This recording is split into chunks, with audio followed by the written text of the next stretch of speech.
Shabbat Shalom, Mishpacha. This is Rabbi Simon on the Sabbath. So, what happened? I had an interesting conversation with a friend, and my friend said to me that talking about the Sabbath, and saying that the Sabbath, of course, the present day Jewry, they celebrate the Sabbath sunset to sunset. And the question that I was asked is that really when the day started? so I said, this is my answer, and I thought maybe my answer will be of interest to you as well. And the answer was this, that God told the children of Israel, of course, before he told them, he told Moses and Aaron. And Moses and Aaron were the ones who told the children of Israel. And that's how the instructions came down. And I said, the way the instructions came down was that you shall go in the morning and you shall collect the manna in the morning. And this whole thing started when Israelites were grumbling that they wanted to eat meat, that they were missing meat from Egypt. And God said, okay, I'll send the quails, which he did in the what's called the twilight. And then he said, I will send the bread in the morning. And he said that the bread, which is the manna, is to be collected in the morning. So I asked the question, if you believe that the so-called Jewry Sabbath today is correct, then explain to me, how do you go to pick manna at 6 p.m. at night in the dark? Put yourself in the desert between Egypt and Israel, somewhere in Saudi Arabia. Put yourself somewhere in Saudi Arabia. Now imagine that you have no lights, that you have to have lamps, of course, oil lamps. You do not have lights as we do today in modern day with bulbs and fluorescent lights and the like. So I said, now put yourself in that picture. Now picture yourself in the desert. It's dark at night. You may only have the moonlight present. And of course we were told that God is as a cloud above us. So God was providing the light. So I gave a very interesting analogy. I said, can you imagine the Israelites going at night at 6 p.m. after sunset to collect bread? This is just laughable. I said the whole scene is laughable. And today, these so-called modern Jewry, people will laugh at them. If they said to people that, oh yeah, God gave the bread in the night, because that's when our day starts, I said that's just rubbish. That's just, what I call fake Jewry. Fake people make up their fake laws and their fake Torah because they don't even believe the Torah any longer. They don't follow the Torah.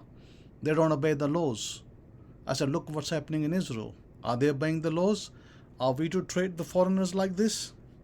So I said, the whole thing is upside down, and they have no respect for Torah whatsoever. Yeah, they have respect for a Talmud, which was passed down from elders. They have respect for the Siddur, with some prayers taken from, some psalms taken from the Bible. But other than that, other prayers taken from rabbis, they have respect for that, but that's not Torah.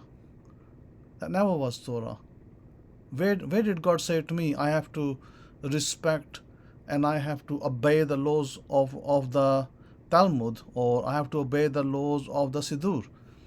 Of course, unless it came from the Torah itself, which is hardly the case for many of these people who call themselves the modern Jewry.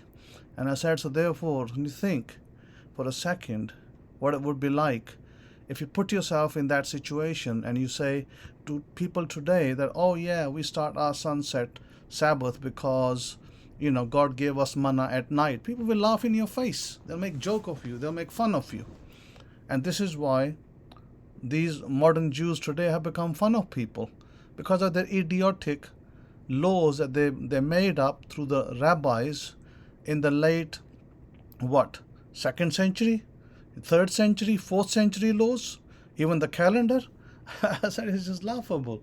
And I said, think about it. You imagine, God is a pillar of light at night as a cloud. That's the appearance of presence of God. Not that is not the God. That is not God. That is not the great I am, but that is the presence of God, the cloud with the light. So I said, imagine, I said, can you show me in the Torah where it says in your Bibles that you have, every Christian home or non-Christian home, people who call themselves Christians by generations of their fathers and mothers being Christians, maybe they are not church going, but they all have a Bible in their house somewhere. I said, can you pick up your Bible and show me in the first 5 books where God told the Israelites that we are going to be traveling at night, so be prepared. We'll be leaving at 8 o'clock, and we'll be traveling through the desert, and we'll be going to some place out there to get to Israel. I said, you'll not find it, because what actually happened was a pillar of cloud will come to a rest at sunset, and they will stop and camp and prepare their food in their tents, put their oil lamps on, prepare their fires, and they will eat food. And then in the morning, let's assume that manna has just been given. So at dawn, they will go to look to collect manna. They'll collect the manna, which is clearly mentioned in the book of Exodus chapter 16. They'll collect the manna in the morning. So when does the day start? The day starts at morning sunrise. That's when the day starts. Because if the day started at night, what is that cloud that's supposed to represent God parking at night? Why is it being parked at night? It's just ludicrous, the kind of things that people believe today. And my friend was like, yeah, you're right, because the cloud was like a director, like a GPS system today, like Google Maps. It was directing people, but it never directed people at night. It was directing people in the morning when they could see where they are going. And then they rested, and then they continued the next day, and so on and so forth. And I said, yeah, absolutely. So that's how God worked. And I said that nothing has really changed. We just been trying to be brainwashed and lied to by these people that claim that they are the honorable ones who held the Bible. And yet here we are being lied to and misrepresented that God did this. And I said, at the end of the day, there's a second thing. I said, second thing, Christians today, if they are Christians, they are told by their churches to go and evangelize other people. And I said, Jehovah's Witnesses, they probably do it too. They go in 2s and 4s and whatnot. And I said, even the Mormons do it. They, you always find 2 of them together coming to your door and saying that they are Church of the Latter-day Saints, and they got information for you. So I said, what's the problem in all of this? I said, well, show me again.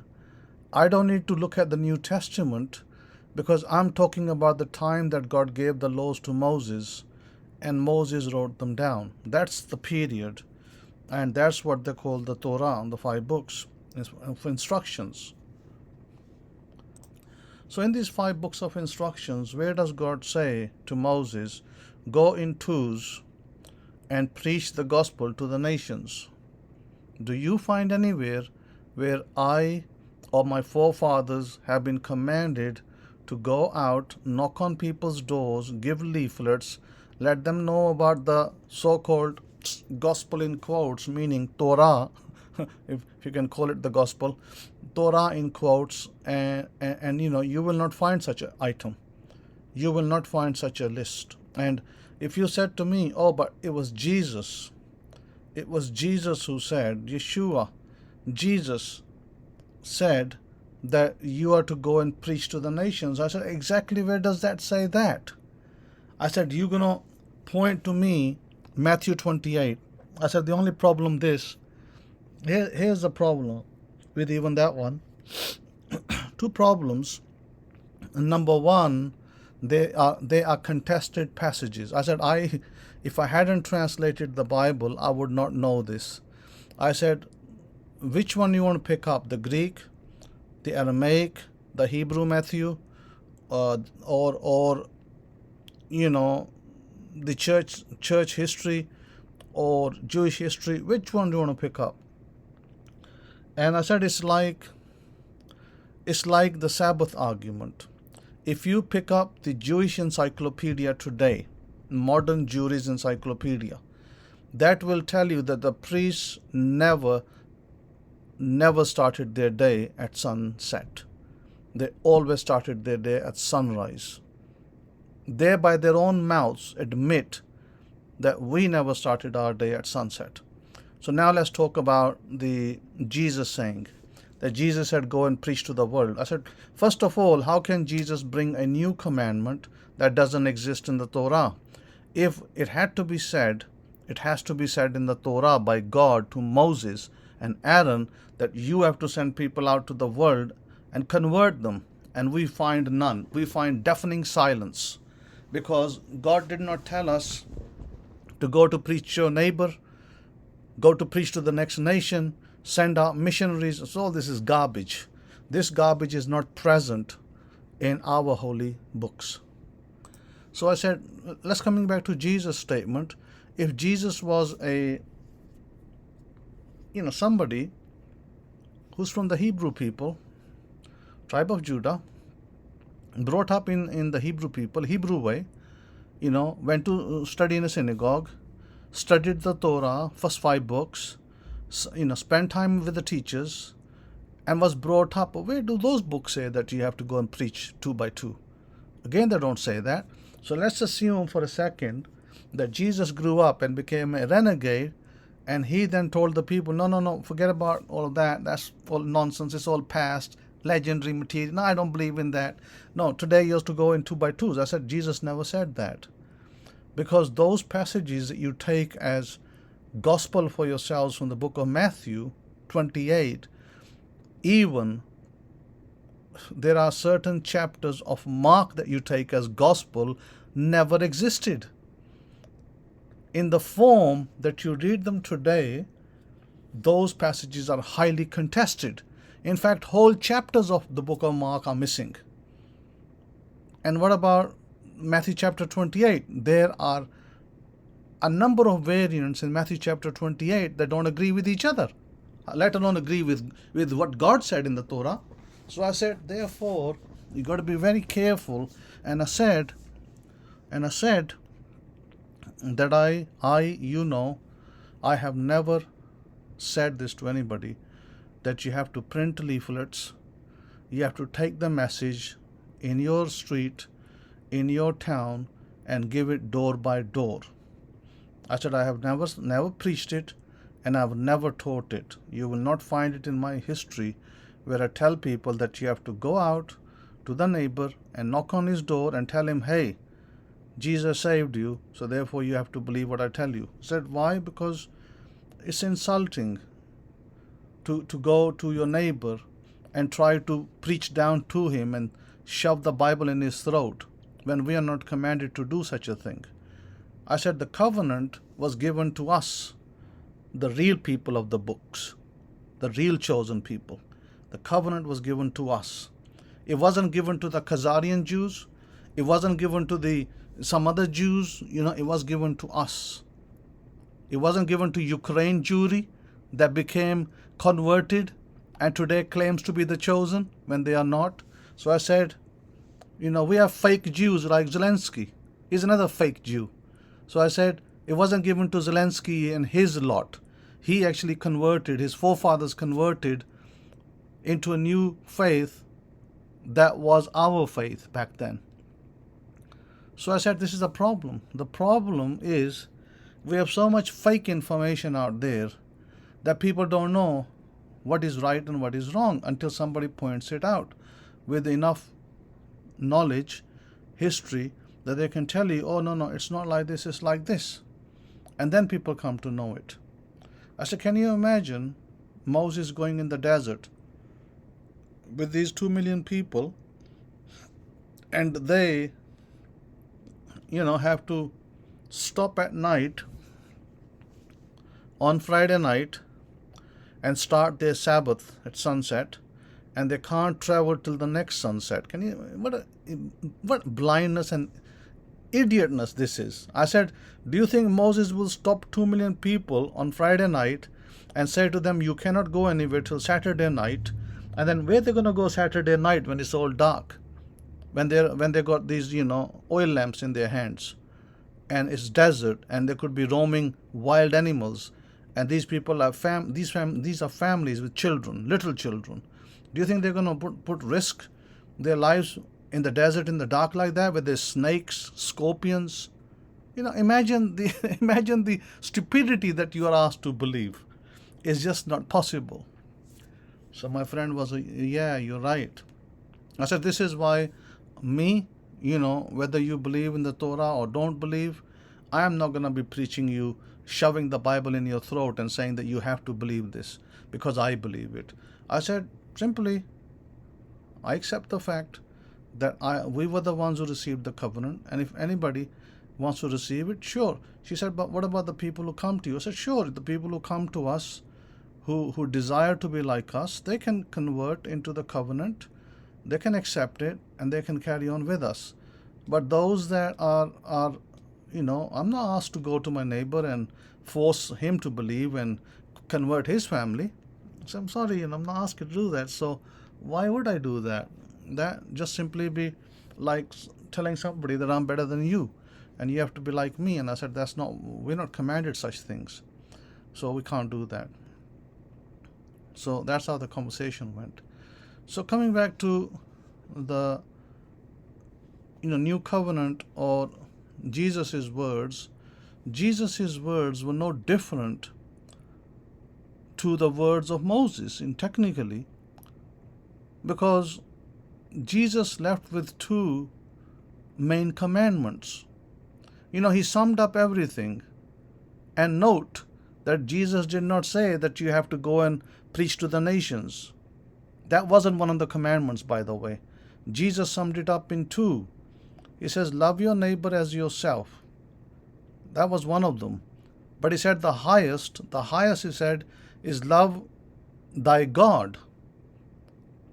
So the first commandment he iterated was love the Lord your God. And the second command he iterated was the love thy neighbor as yourself. And one of the interviews I was listening to, this guy's got a really funny kind of name. I'm not sure how to pronounce it.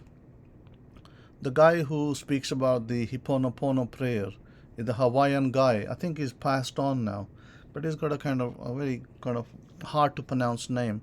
So this doctor, the one who cured all the people in the asylum, this doctor was talking about the 0 point, and he was talking about how to get to zero, and he was talking about the Ho'oponopono prayer. I'm sorry, please forgive me, thank you, I love you. But one of the things he said is that, he said, do you remember Jesus? Jesus taught people to love your neighbor. And people said, yeah, that's right, we remember that. And he said also, do you remember that Jesus said, forgive your enemies? And they said, yeah, we remember that too. So he was drawing the correlation that the Ho'oponopono prayer, different parts of different faith, he said, taught that prayer. And Jesus represented it as saying that love thy neighbor as yourself, which is like saying I love you to your neighbor. And, to your enemy, I'm sorry. And, you forgive your enemy, and you because, we are told in book of Matthew that you pray for your enemies, but it's very hard. It's a very hard thing to do. I mean, if you have an enemy, somebody who hates you, it's very hard for you to forgive them for a start. And if you did come to the point where you wanted to forgive them, it will be very hard for you to love them. Now you have to love them. So it's very hard to love your enemy.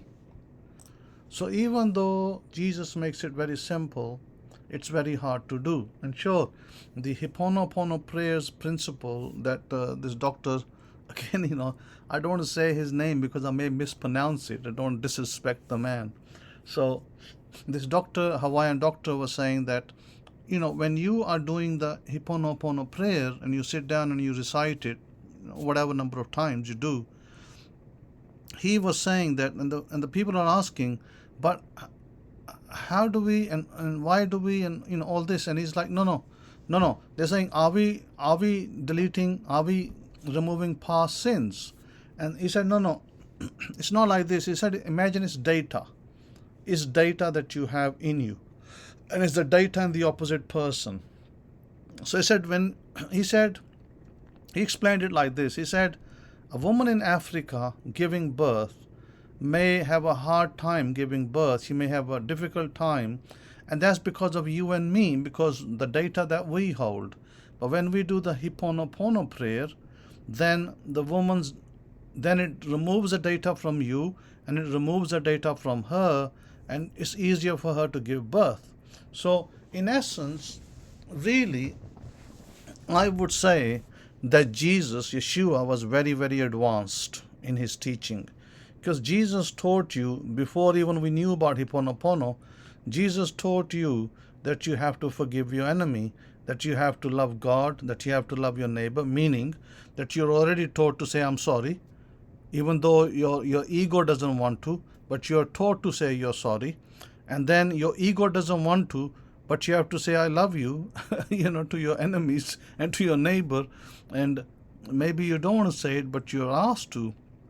And you're asked to verse, and the verse on top is that you have to pray for your enemy, which you don't want to. So all of these difficult things he taught, because Jesus already knew. He already knew, being in the likeness of men, but being in the likeness of the divine, he already knew that by doing that, you clear all your obstacles. Yes, that is correct. In order to clear your obstacles, you have to do this and do it every day. Now, of course, with the Hiponopono, you sit down and maybe for, I don't know, let's just say for 1,000 times a day you do it. Some people might do it less, some people might do it more. And then, you do it daily, and some people swear by it. But I believe the principle goes back to what Jesus said. Love thy neighbor as yourself. And in order to love thy neighbor as yourself, you're going to have to crush your ego. Because your ego may not want to love thy neighbor as yourself. And in order to pray for the enemy, you have to crush your ego. You have to remove your ego, because your ego is going to say, no, why should I pray for him or her when him or her has done so much negative to me or damage to me or hated me or other things. So it becomes extremely difficult. But I tell you that Jesus had a point, that by doing that, you actually do help yourself and help your enemy by becoming better people. So looking at the book of Matthew and looking at the Hidden Truths Hebraic Scroll 7th edition, Matthew chapter 5 verse 43, where it says, you have heard that it has been said, you shall love your neighbor and hate your enemy. But I say to you, love your enemies and petition for them which carry ye away by force, and persecute ye, that you may be the children of your Abba, which is in Shemaim, for he makes his sun to rise on the evil and on the good, and sends rain on the just and on the unjust. For if you love them which love ye, what reward have you? Do not even the tax collectors do the same? And if you greet your brothers only, and what do you do more than others? Do not even the tax collectors do this? But you therefore set apart, even as your Abba, which is in the Shemaim, is set apart. Take heed, in Matthew chapter 6, that you do not your charitable deeds before men to be seen of them. Otherwise you have no reward of your Abba, which is in the Shemaim. Therefore when you do your charitable deeds, do not sound a trumpet before you, as the hypocrites do in the Kahalim, in the synagogues, and in the streets, that they may have glory of men. Verily I say to you, they have their reward. But you do charitable deeds, let not your left hand know what your right hand does. that your charitable deeds may be in secret, and your Abba who sees in secret shall reward you openly. So what do we learn from this? We learn this, that maybe it's a great idea to spend a little bit time every day, whether you have the time in the morning or possibly you have that time at night. If you are busy working, you have to go, get up, go run to an office and do your necessary duties, that you can maybe spend a little bit time. And I would encourage you to spend a little bit time in the Hiponopono fashion. You kind of do this prayer, just to say that I'm sorry, please forgive me, thank you, I love you. Just like that, you could do that. And I think it's valid to do that, because by Jesus' own admission and his own words, this will be of benefit to you. Because if you're finding obstacles are coming your way, then you're going to find that this will help to remove those obstacles. Because you are clearing data, you're clearing the, within our systems, whether from the past, whether from past lives, whether from present life, and also the people we interact with every day and we might interact with. In other words, maybe first time we're going to meet new people to interact with, that this data will be cleared in their domain and our domain, and we will have a smooth free ride. Okay, so I highly encourage you to do that, following in the traditions, following in the examples that Jesus gave. I'm not using so much the modern examples, but I'm using the ancient examples as well. Now, I wanted to give you a testimony which might be interesting for you. And I think that some of you may want to try this out. There was a girl who had no job, and I may have talked about this before, but this is another girl, by the way. This is the second one, with no job. And so I had told this person that when you go forth and ask in my name. Say that, when you pray to God, you pray like this: I ask in the name of the Kohen, the son of Aaron, for whatever is you're desiring, a job, a raise, whatever that you're desiring. I said, do that. And so even today, I was having a conversation with somebody, and I told them, and they were like, their mother's salary was XYZ, was very low. And I said to them that your mother's salary is very low, back home. And I said, what you need to do is tell your mother, do the prayer just like I taught you, and go and ask. And she was like, but they, give the raise next year. I said, what next year? I said, you go now, you go today, you go tomorrow or next day, but you tell your mom that this is how you're going to do it, and you go to the management. First, you need to accept within you that you are going to get the raise. You need to tell yourself that I am worthy, I am going to get this raise, I deserve it. And so then you go to the management, wherever that mom worked. I think she worked in a school. I said, so you go to the school management and you ask your superior, and you say that, the money that I'm getting is just not enough to buy food, because I have to pay bills, I have to pay food, and this money does not do that. So please, you have to increase it. And you're not going to believe what her salary is if I tell you. You might think I'm joking, but I'm not joking. You know what her salary is for a month? Well, let me tell you what her salary is for a month. Let me calculate it so I can give you the exact figure. Her salary is $53 a month. Okay? With $53 a month back home, you cannot buy food and you cannot pay bills. It's just not enough. It's just little. Because you end up like maybe your bill, electric bill and gas bill and whatnot might turn up. And it might turn out to be that you have to pay maybe a little bit over half your salary towards the bills, and you don't have enough left over to travel to work, to buy food, and to do other things. It's just not enough. So that family is struggling. They're struggling with buying food. So I would encourage people listening to me that if you wish to donate to this family, and I want to help them, but they are very desperate. I did give them enough today for today's meal. Yesterday I gave them enough for yesterday's meal. But of course, that's not going to be suffice for the month.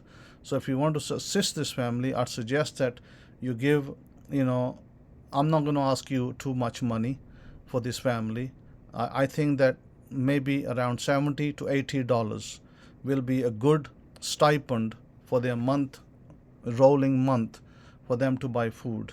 So if you wish to donate food, because you'll get the best blessings by giving food money. So if you wish to, you know how to send it to me using either the Venmo app, Hakohen 777 on there, or you can use PayPal. You can send it to my email address, shimon63@yahoo.com, through PayPal. So please, consider that.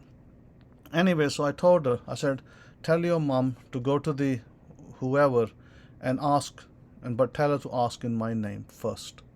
So anyhow, so that's basically that. So my point is that if you're struggling with a job, if you're unemployed, having problems with your business, then you use my name. And you say, in the name of the Kohen. You don't have to know my exact name. You can just say, in the name of the Kohen, the son of Aaron, I ask such and such for to be granted to me. Of course, God is the one who grants you, and you will be granted that desire. Okay, so I don't want to ramble on too much and make stories which are unnecessary. But if you have any particular questions, by all means, I would love you to email me. You have my email address, shimon63@yahoo.com, and or you can text me if you have my WhatsApp, or if you have my telephone number, you can text me. But best email me, because I check my emails and I respond to my emails. So have a wonderful Sabbath, and remember, every day give yourself a little time, not too much, a small amount of time, and do cleanse yourself with the I'm sorry, thank you, please forgive me, I love you. I think it's good to do that. Okay, have a wonderful Sabbath. Take care. Shabbat shalom to you.